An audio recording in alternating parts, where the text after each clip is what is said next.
Hey everybody, welcome back to another edition of Konversation Hello, with me, hello, Rick. hello, and me, Nain. And that guy over there is Nain, and this guy in the center. What the hell? I is introduced myself, right? Yeah, Did you heard that, right? I did. You're Nain, right? I'm Nain. Nain, yeah. Nain? Nine.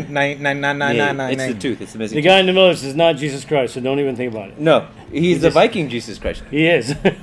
He might This be- is John Atkinson. John Atkinson. Boom, Yes. I got that name down pat. Hey! I've been practicing it 2 weeks, folks. 2 goddamn weeks. I've been doing it for 46 years. I still haven't got it right.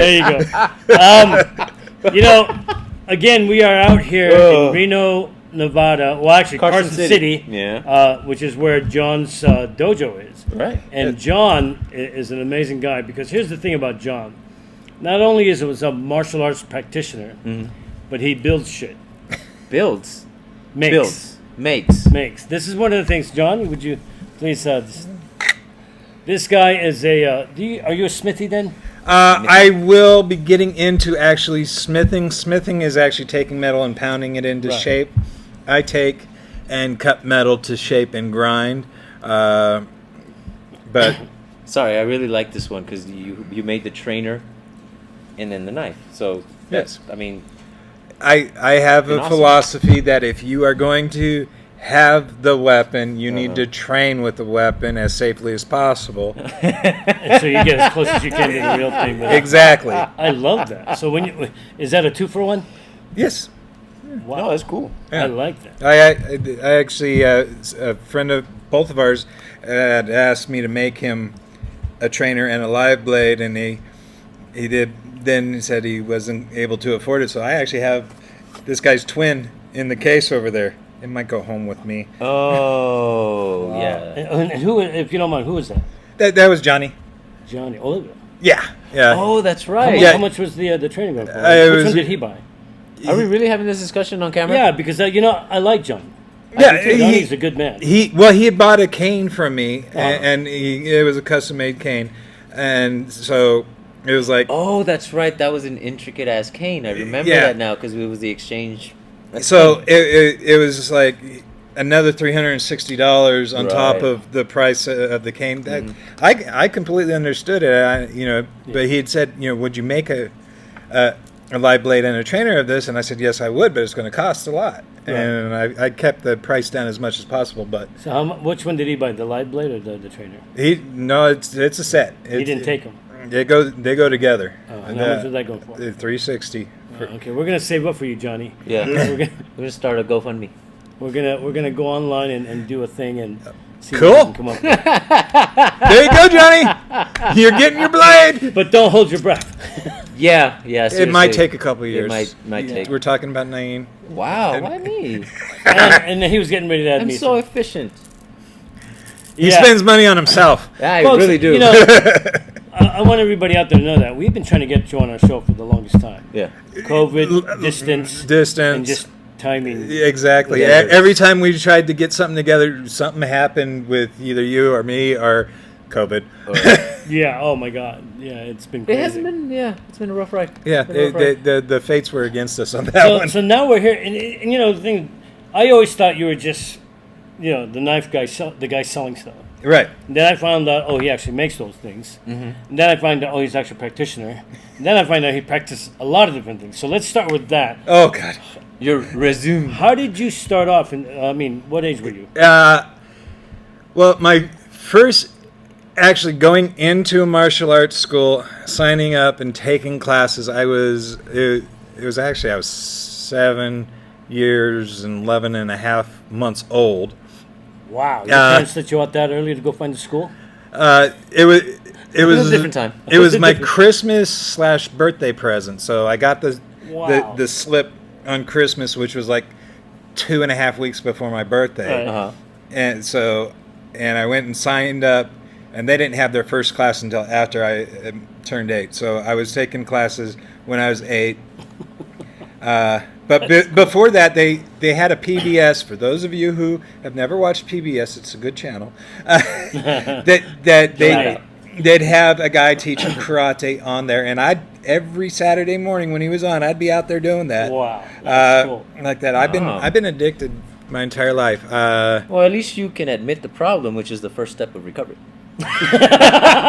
Naeem, you are now part of this addiction. Are you going to I ever don't. recover? Hell no. Okay, thank you Hell very no. much. Exactly. If I didn't have enough self-control, I'd be broke, but I'd have the coolest weapons. That is why I make. Yeah. Because I can't afford it, I'll afford. just make my own.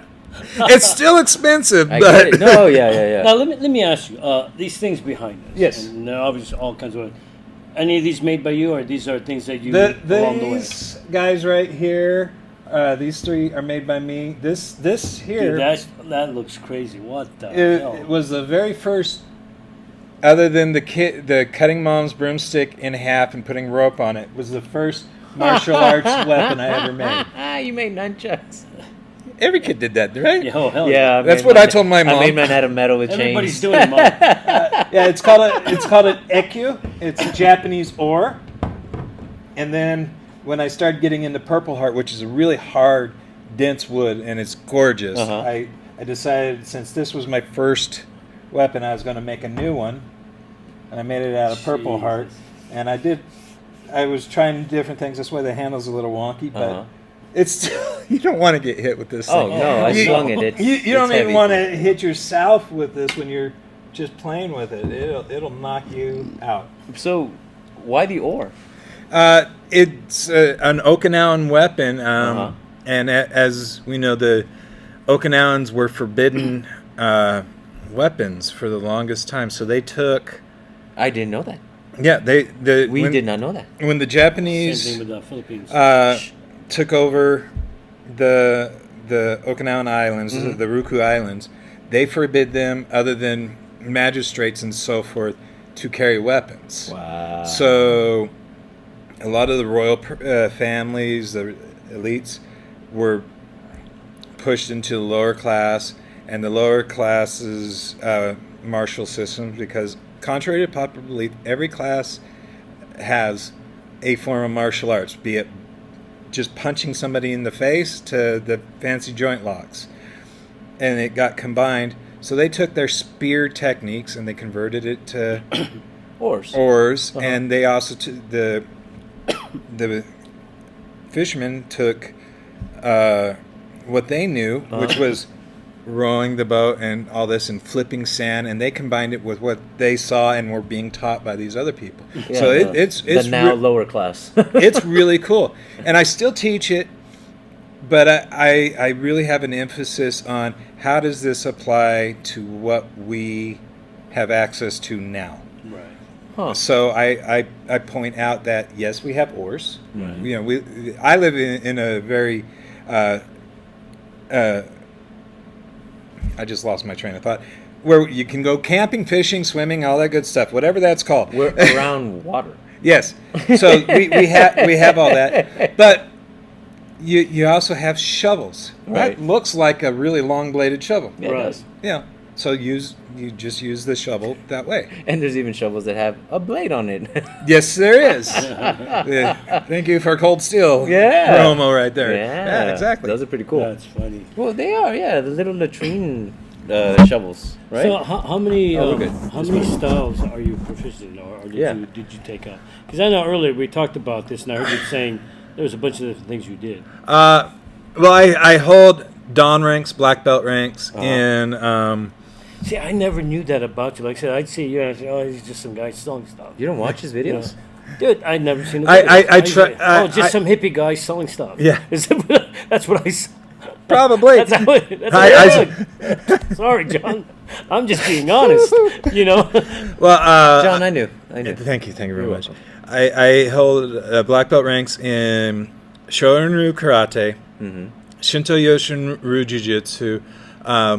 Those are true lineage systems. Then eclectic systems, body harmony, and Dox martial arts.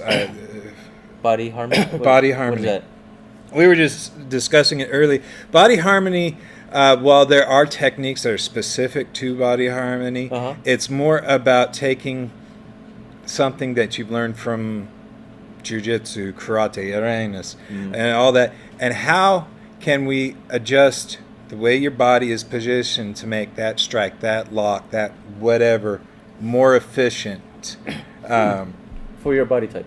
For your body type and just in general. I was playing with Dan earlier today, and you know how you've been shown how to keep people from doing that, and just I showed him how if I lay my finger across, what you can call the spiral, it counteracted his ability to stop me from doing the joint lock. Right, because then and that's body harmony.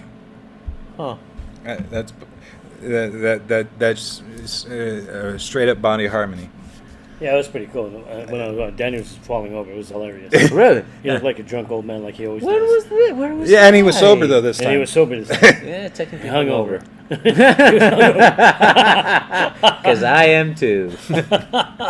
So there's a spot. Yeah. Right about there Uh-huh. and there, Uh-huh. and now there. Oh, my foot went asleep. Now just shake yourself a little bit. I'm going to And need that- some of that later on. Before I That leave. should release some endorphins. That'll help you focus through the rest of this. That was a rush. I kind of like the whole. What? Nope. Now I feel high. Whoa. Whoa! I got a head rush. I shouldn't squeeze so hard. Is this real? No, yeah, my eye. Do you What? see how my eyes look right now? Oh my god. Well, 'cause I thought they were just fondling each other. But No, he to be honest. he flexed this muscle, so I was like, oh shit, I better squeeze a little bit harder. me. that's weird. I was working on that shoulder of yours earlier today. Dude, he Oh, was that's saying it cool. was bad. Because now there's like this wave of like, oh. Okay, well, calm. I want some of that. That's nice. That's pretty cool. But to get back to your question, my first system that I studied was Oh. Taekwondo.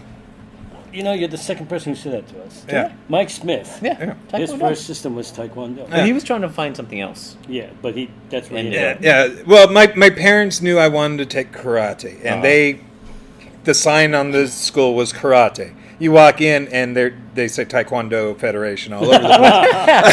That's advertising. And I took that for about a year or so, Wow. and I didn't like it, although I still kick like a Taekwondo guy. Mm-hmm. I still can do. Good kicks. That's a good thing. Yeah. Yeah, they do awesome kicks. Well, no, and he means that you're flexible enough to do the kicks. I'm losing that as As the years have gone on. But then I bounced around. There was a local place that did ninjutsu, whatever system it was. I was a kid. It was ninja. Again. It was ninja. It was ninja. And then at this point, you're what? 9? About 9 or 10, yeah. You're not keeping track? He's 9 and he goes ninjutsu. Hell yeah. Dude, I'd wear a ninja suit right now. Exactly. That was the thing. I get to wear a ninja suit. Right? No, and then that was when I first learned I couldn't wear a mask. Oh. So, Why? Because you had a mustache at 9 and it's... no, I didn't have this till I was 30 some years old. Oh, okay. So you just looked I was baby faced Yeah. until then. And then there was a couple guys in the neighborhood who were black belts in 2 different systems, and they got together to train, and it was more like a drinking There you go. pack. At 9? That's what FMA is all about. I went and I trained with him. I learned how to punch and do this. It was kind of cool, actually. And then for a lot of Drunken, is that the drunken style? yeah, Drunken karate. drunken karate. It was awesome. And then there was another person who said they did Muay Thai, and it actually turned out to be American kickboxing. Aw. That was- And this was about the same time. And then I stopped actually going and looking for people to train with. And I worked out in my backyard, kicked trees, punched buildings, ran away from my dog. Until I was 20. Wow. And then my brother died in a car accident. Oh. And I kind of felt like, what the hell? And he and I kind of pushed each other. He was the Uber jock and all that, and I was the long-haired guy who drew pictures and made jewelry and so forth. So I was like, what the hell am I going to do? And it's like, I need to knuckle down. Both of us said we wanted to be black belts. So I found a place, and all my friends were like, well, if you just want a black belt, just go to that school over there that guarantees you a black belt in a year. Oh, yeah. And I looked at him, I looked at him and said, no, I want to earn a black belt. Right. So I found my school that I trained in under Hanshi John Chatwood.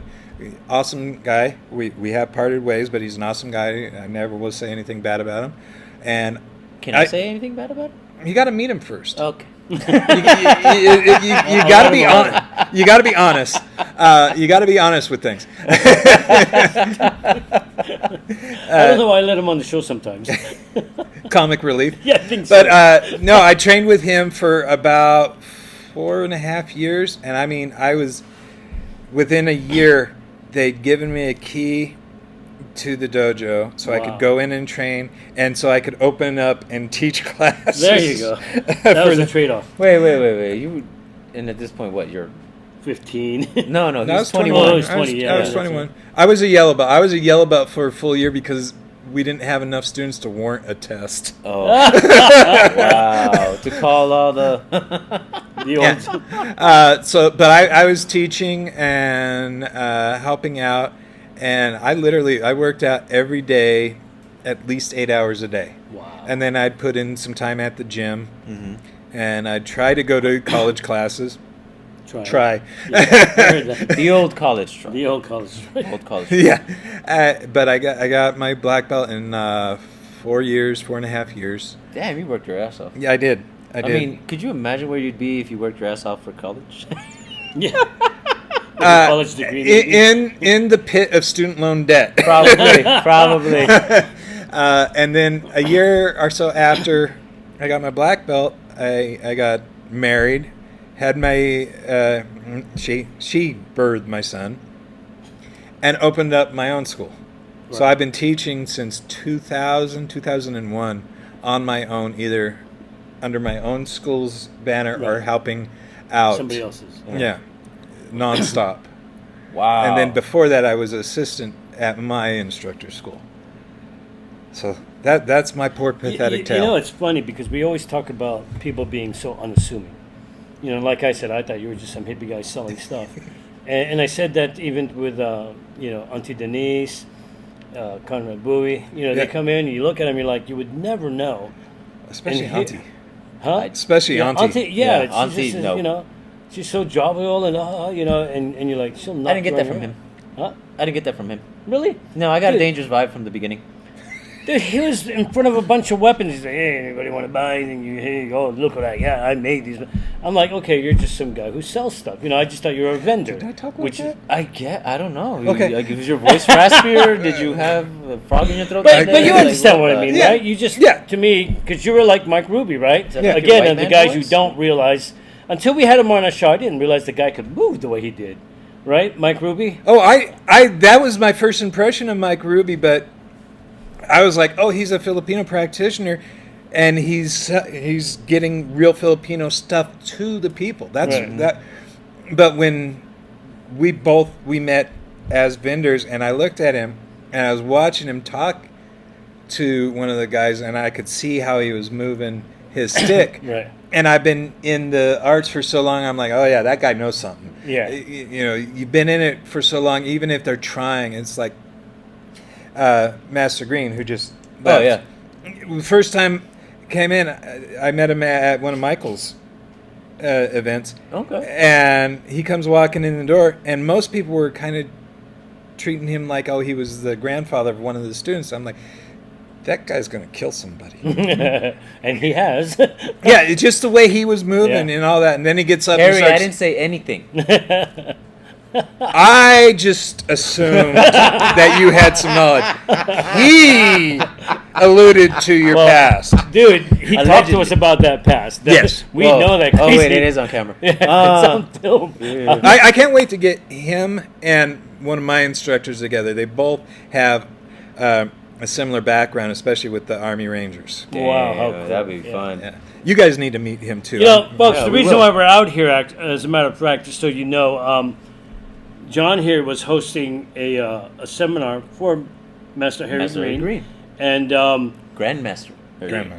it's always amazing to see Master Green move. Oh yeah, Because first of all, he's 93 years old now or so. I thought he was 83.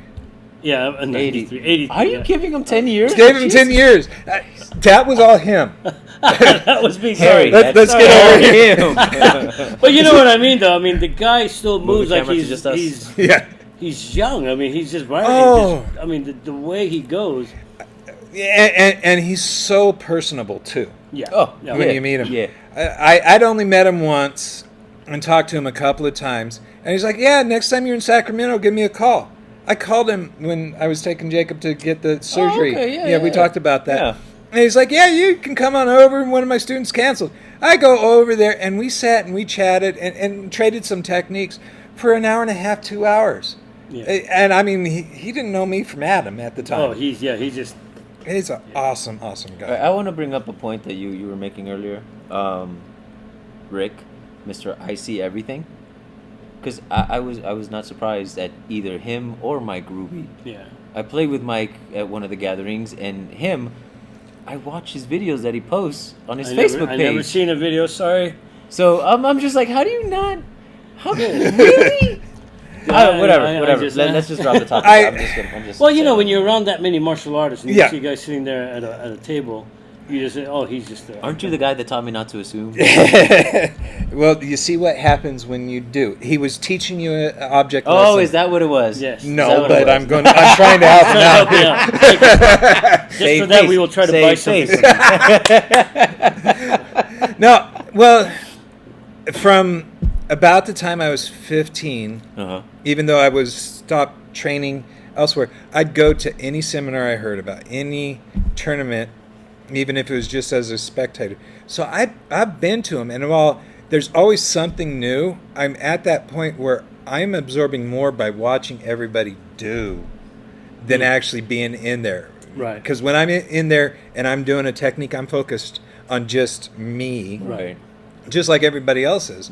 But you're there, Dan's there, and you're getting there. I'm watching you. I've been watching you for a while, where we watch everybody and kind of filter everything down into, okay, yeah, now I could do it this way. And that's what we do. Mm-hmm. And that's where I'm at. And so being out there taking up space that somebody who could really benefit from the seminar doesn't make sense to me. But supporting a seminar by putting my wares out, putting something out for a raffle so that the instructors and the person putting on the event can get a couple extra bucks. Good lasting impression too. Yeah.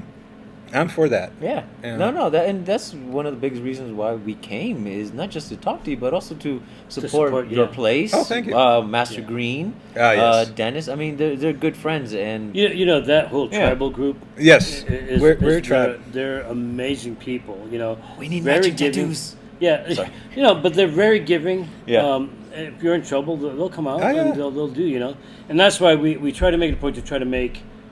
You know, even if it's a long track, we're Yeah. like, we'll go. We'll make the Yeah, time. I try, you know, even if I have to work like Michael Cardenas. Mhm. Did I say that right? Cardenas. Cardenas? Cardenas. Cardenas. Oh, he does say it that way. Cardenas. Oh, yeah. Most of his events are on a day either that I worked the day before or I worked the day after. Right. So I have to leave that day. And it starts at like 8 in the morning. Right, He right. starts early. He And I'm like, does. it's a 3.5 hour drive for me. So I'm up at 3 in the morning and I'm going. Yeah.